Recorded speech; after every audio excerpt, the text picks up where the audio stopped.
সবাই না বিজনেসের একটা ট্রিক্স আছে সেটা জানে না। যদি সে এটা জানতো তাহলে হয়তো তাদের বিজনেস ছোট থাকতো না, আস্তে আস্তে বড় হতো। প্রতিটা বিজনেসই আস্তে আস্তে বড় হয় যদি তারা ওই ট্রিক্সটা জানে।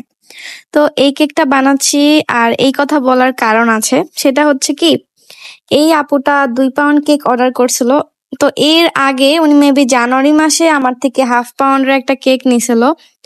তো ওই কেকটা নেওয়ার টাইমে হয়তো আমি ভাবতে পারতাম যে উনি ছোট একটা কেক নেবে, কোনো মতো বানাই দেই, বাট আমরা তো এই কাজ করি না।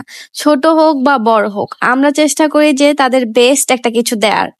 কারণ হচ্ছে এই যে উনি একটা ছোট কেক নিছে, ওনার কাছে যদি টেস্টটা ভালো নাই লাগতো উনি কখনোই কিন্তু 2 পাউন্ড কেক অর্ডার দিত না আমার কাছে। ওইটাই ওনার শেষ অর্ডার থাকতো। এমনকি উনি তো আর কেক নিয়ে একা খাবে না, তো ওনার আশেপাশে মানে ওনার ফ্যামিলির মানুষরাও কিন্তু খায়। তো তাদের কাছে ভালো লাগলে তারাও অবশ্যই আপনার থেকেই অর্ডার করবে। তো সব থেকে বড় ট্রিক্সই হচ্ছে এইটা, আপনার কেকের কোয়ালিটিটা এত ভালো করতে হবে যে আপনি নিজে নিজে প্রমোট করতে পারেন।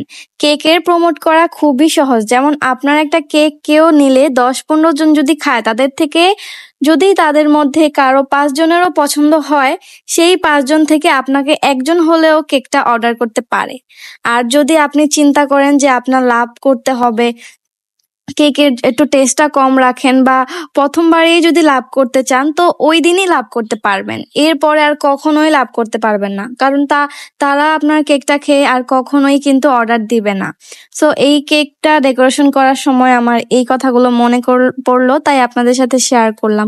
তো চলেন এখন কেকের ডিটেলসে যাওয়া যাক। কেকটা ছিল 2 পাউন্ড চকলেট ফ্লেভারের মধ্যে, আর থিমটা ছিল ফ্রোজেন এলজা, দেখেই বুঝে গেছেন। তো এখানে আমি নন এডিবল ফটো বসিয়ে দিচ্ছি, আর সেটা রেখেছি ডার্ক ব্লু আর একটু লাইট ব্লু। তারপর 1M নোজেল দিয়ে উপরে ফ্লাওয়ার করে দিয়েছি, আর এক এক করে প্রিন্ট গুলা বসিয়ে দিচ্ছি।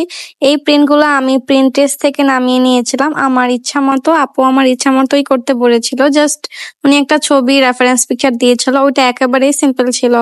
তারপর এখানে আমি ব্লু সেন্ট দিয়ে দিচ্ছি, দেওয়ার পর ব্লু কালারের সুগার বল দিয়ে দিচ্ছি, কারণ যাতে একটু ম্যাচিং হয়, এই কারণে আমি এগুলো আবার আলাদা করে কিনে আনি। তো এই তো কেকটা কিন্তু খুবই সুন্দর লাগতেছে, তাই না?